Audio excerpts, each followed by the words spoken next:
Este es nuestro programa número 15 y promete estar bastante interesante porque vamos a escuchar argumentos sobre el corazón económico de Venezuela. Y además, no menos importante, haremos lo propio sobre las tan necesarias garantías electorales. Agentes de opinión y especialistas de las diferentes corrientes políticas en el área petrolera y electoral estuvieron aquí en Globovisión. Y vamos a hacer los contrastes necesarios con mirada, como siempre, constructiva y propositiva.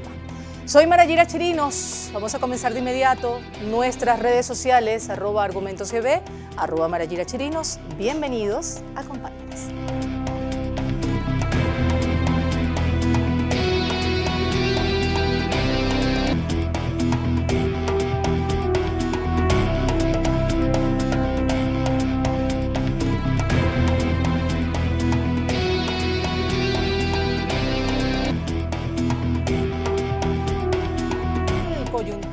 Del tema petrolero venezolano nos invita a hacer una revisión del área y pone a la orden del día ese debate sobre algunas realidades propias e incluso mundiales, sin cuya comprensión resulta imposible ubicarse correctamente. Vamos a comenzar a tomar en cuenta algunos argumentos interesantes.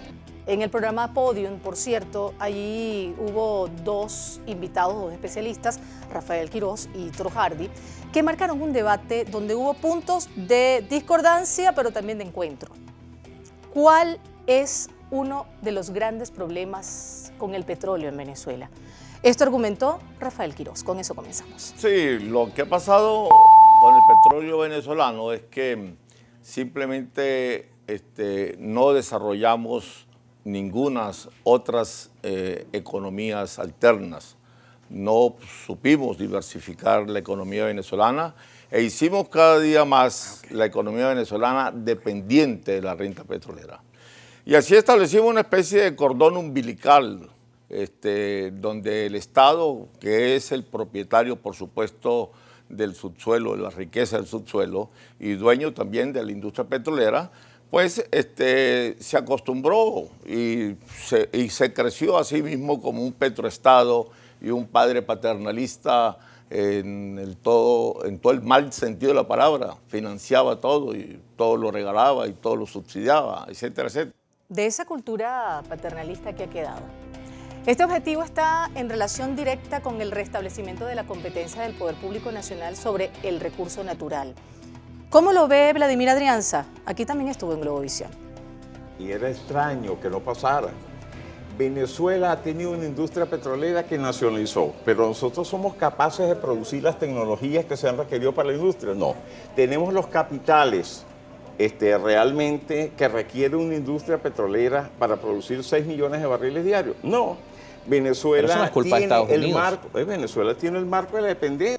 Imposible dejar de hablar del tema Citgo, que es álgido, quiero decir, y altamente sensible. Ha sido un tema de debate donde el gobierno mantiene la tesis de que las medidas implementadas por el gobierno de Donald Trump contra el pueblo venezolano han agravado la situación venezolana debido a esos constantes bloqueos financieros y económicos, incluyendo la decisión sobre Citgo. Visión contrapuesta, pero también que hay que escucharla con detenimiento, es la del experto petrolero Rafael Quiroz.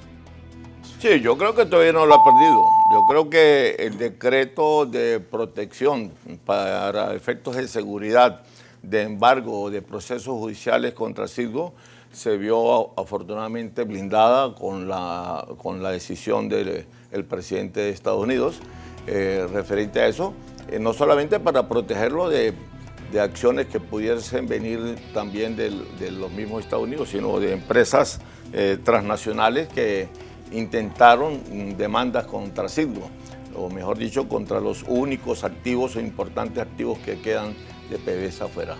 Pero lo importante de esto es decir de que Citgo nunca fue un gran negocio para PDVSA. Fue un negocio muy minúsculo, un negocio que no tenía el tamaño de ganancias que presentaron cuando compraron Citgo. Pero fíjense qué clave es saber desmenuzar esos discursos y sacar lo mejor de cada uno. Muy lejos de acercarse a la tesis del gobierno, pero alejándose del argumento de Rafael Quiroz, Toro Hardy aborda el tema de Citgo con este argumento. Citgo es el principal brazo comercializador del petróleo venezolano. Citgo llegó a tener 8 refinerías importantes en los Estados Unidos, unas muy grandes, unas más pequeñas. Llegó a tener participación en oleoductos que atravesaban a los Estados Unidos de sur a norte. Llegó a tener 66 terminales, si mal no recuerdo. Llegó a tener 15.750 estaciones de servicio en los Estados Unidos abanderadas con la marca Citgo. No eran propiedad, eran franquicias, digamos.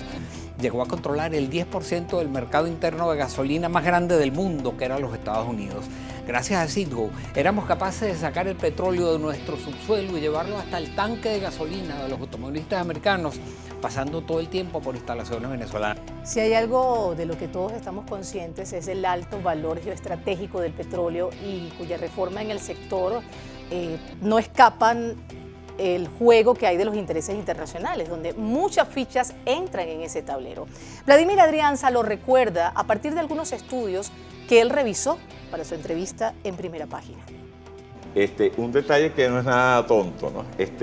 La economista Mónica Bruckmann, la doctora Mónica Bruckmann, produjo en 2010 un estudio que comparaba los recursos naturales de Sudamérica con los recursos naturales de los Estados Unidos y los recursos de China.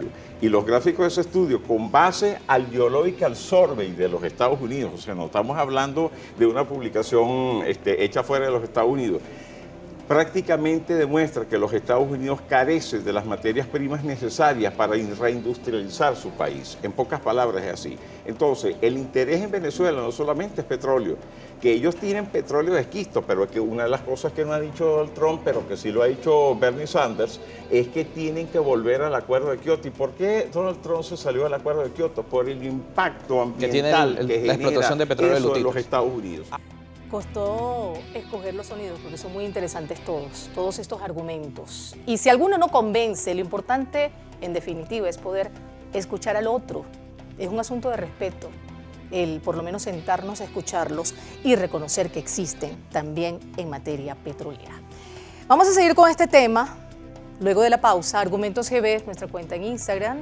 Ya volvemos.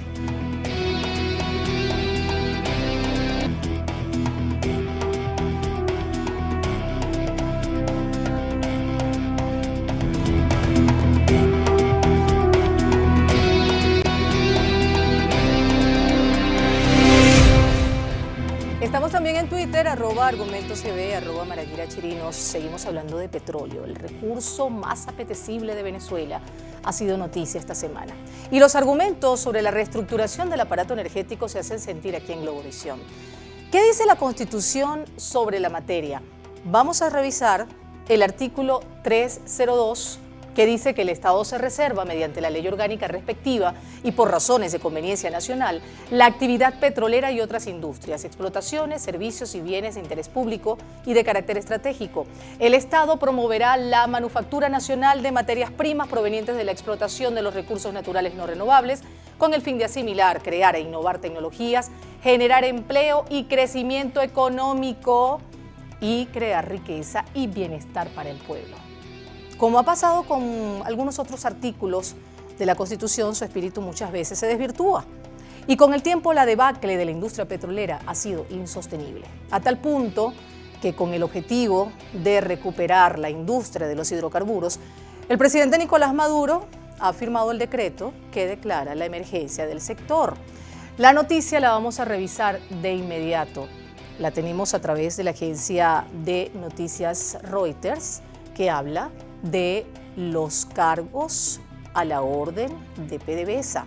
Comisión de Reestructuración de PDVSA pide a vicepresidentes poner sus cargos a la orden. Esto ha generado un revuelo en materia del principal recurso de Venezuela, el corazón económico del país, cuando se creó esta Comisión de Reestructuración. Y además se ha solicitado para poner orden, pues que sus principales cabezas, su directiva, pongan su cargo a la orden. Está claro que los derechos de los estados sobre sus recursos naturales han sido reconocidos en distintas declaraciones de Naciones Unidas. Incluso desde los años 70 se ha venido desplegando diferentes acuerdos bilaterales o multilaterales que orientan a ratos a reducirlos. Es un recurso, como sabemos, que se agota, pero que tiene su larga historia de aciertos y de desaciertos en esta tierra de gracia. Parte de esta historia la contó para Globovisión el experto petrolero Rafael Quirós. Debo recordarte que en 1970 Venezuela producía 3.785.000 barriles diarios. Fue la mayor producción pico de toda su historia hasta hoy en día. Y se vendía todo el petróleo. Estoy hablando de 1970, 71, y no teníamos ninguna refinería en el exterior. Y se vendía el petróleo. El petróleo se vende solo, no se necesitan refinerías. Esa refinería la compró la dirigencia petrolera anterior para desviar los recursos que tenían que ir al Estado venezolano y desviarlo en la misma industria. Es decir, sembrar el petróleo en el petróleo. Es decir, no entregarle cuentas al Estado y decirle, mire, de ganancias no hay nada, porque hoy compré 2 refinerías, 4 refinerías, 6 refinerías. Pero dentro de tales realidades se ha venido desarrollando desde siempre esa conciencia de la política petrolera, y el venezolano común en mayor o menor grado conoce y en su mayoría reconoce la necesidad de reformas. ¿Cómo lo ve Vladimir Adrianza? ¿Afecta al gobierno? Aquí su argumento. Aquí la reestructuración de Petróleos Venezuela debería haberse asumido hace muchos años, porque una de las cosas que se observan en la estructura del holding de Petróleos Venezuela es la ingobernabilidad producto de la cantidad de cajas que hay ahí que son incontrolables, cosa que fomenta la corrupción. Pero eso no es culpa de Estados Unidos. En la Cuarta República y que ha pasado en la Quinta República. No es... Acción reconocida, demasiado innegable, por no decir descarada en algunos casos. De allí la urgencia de los correctivos. Algunos expertos aprovechan para poner sobre la mesa la revisión de los acuerdos con Rusia y con China, partiendo de la idea de que son tan imperios como Estados Unidos. Justamente el profesor Vladimir Adrianza sale al paso con este argumento. Una cosa es un país potencia y otra cosa es un país imperio. El país potencia indiscutiblemente tiene un conjunto de elementos, de potencialidades que lo permiten impulsarlo. Pero el país imperio es diferente. Estados Unidos tiene, que se sepa, no menos de 198 bases militares alrededor del mundo y por lo menos 700 establecimientos alrededor del planeta. Tiene organismos de inteligencia cuyo objetivo es soslayar totalmente el derecho internacional, como ha quedado evidenciado ahora, sobre todo en el gobierno de Donald Trump. Venezuela, indiscutiblemente, está trabajando para un mundo multicéntrico y pluripolar. Lo dice la Constitución de la República Bolivariana de Venezuela.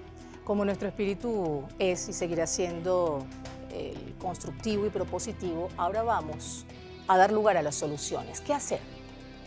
Hay alternativas al rentismo petrolero. Por ejemplo, el presidente de Consecomercio, Felipe Capozolo, dio algunas fórmulas aquí en Globovisión. La clave está en crear los incentivos para atraer a todos estos grupos de interés hacia la formalidad. La clave está en proyectar un país viable que esté rodeado de elementos productivos, que esté enfocado en el venezolano, enfocado en la gente y enfocado en un futuro de producción.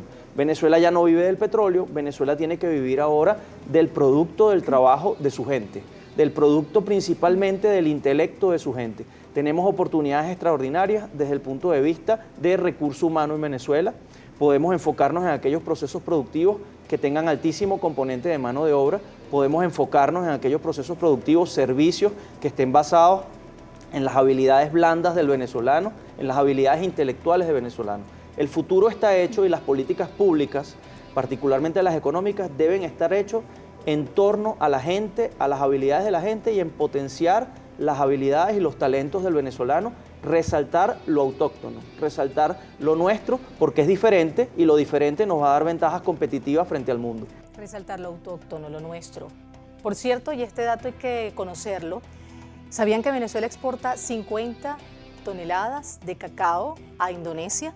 Vamos a verlo en este portal, donde con la gráfica de nuestro cacao venezolano se habla de esta exportación para robustecer el nuevo sistema económico nacional de la agenda económica del gobierno.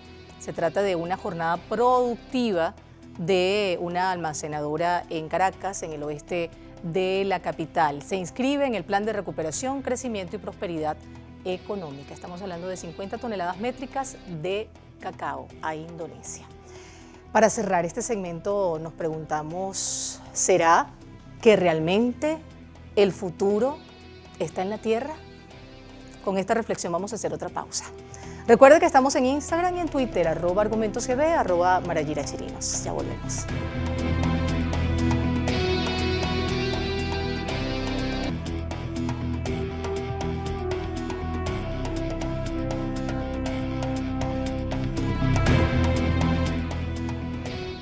Seguimos fomentando la tolerancia, escuchando argumentos. De la reestructuración del sector petrolero, nos vamos ahora al escenario electoral. Son dos temas sensibles que acaparan la atención del venezolano común y más aún de los analistas y actores políticos que visitan Globovisión. El abogado constitucionalista Óscar Arnal no encuentra otra vía para la solución de la crisis que precisamente la electoral. Claro, hay que dejar todas las diferencias atrás en función de la unión nacional y del bien común.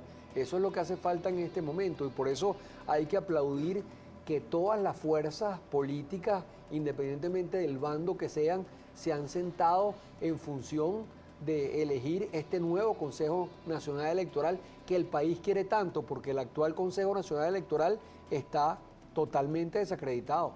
Vamos a este otro lado del estudio para revisar portales web, específicamente el informe, que es el primero, del Comité Preliminar Electoral. Y lo vamos a hacer desde el órgano informativo oficial ABN, donde habla de esa aprobación del informe del Comité Preliminar de la Asamblea Nacional, que fue aprobado por unanimidad, seleccionando a 10 representantes de la sociedad civil que integrarán este comité de postulaciones electorales junto a 11 diputados. Como el legislador Óscar Arnal nos llevó a una explicación más técnica de los votos necesarios, los invito a seguir escuchándolo. Claro, porque ese es el espíritu del legislador. ¿Cuál es el espíritu verdadero de los que hicieron esa Constitución? Pensando de que nadie iba a tener los 2/3, eso se hace así precisamente por eso, y se busca a una gente que tiene ese consenso, o sea, a la gente con más capacidad, con más autonomía, con más independencia, con más transparencia, con mejores credenciales, o sea, de mutuo acuerdo. No es para el que tenga los 2/3 aplaste a la minoría e imponga unos rectores que sean fieles evidentemente a sus convicciones o doctrinas políticas. De eso no se trata, o sea, es todo lo contrario. Los 2/3 son para qué, y es lo que la gente tiene que entender, porque hay gente que dice, no, porque ninguno tiene los 2/3, entonces hay omisión legislativa y tiene que elegirlos el Tribunal Supremo de Justicia. Nada que ver. O sea, esos 2/3, cuando la Constitución habla de una mayoría calificada, lo que quiere es poner de acuerdo a todas las fuerzas políticas, a las de oposición y a las de gobierno. Ahora bien, el secretario general del Movimiento al Socialismo Más, Felipe Mujica, que hace parte de la mesa de negociaciones entre la oposición y el gobierno, es una de esas voces que hay que escuchar en estas últimas semanas para conocer cómo van las negociaciones, aunque muchas de las cosas que se han acordado no siempre se han cumplido. Vamos a escuchar su argumento sobre el tema electoral.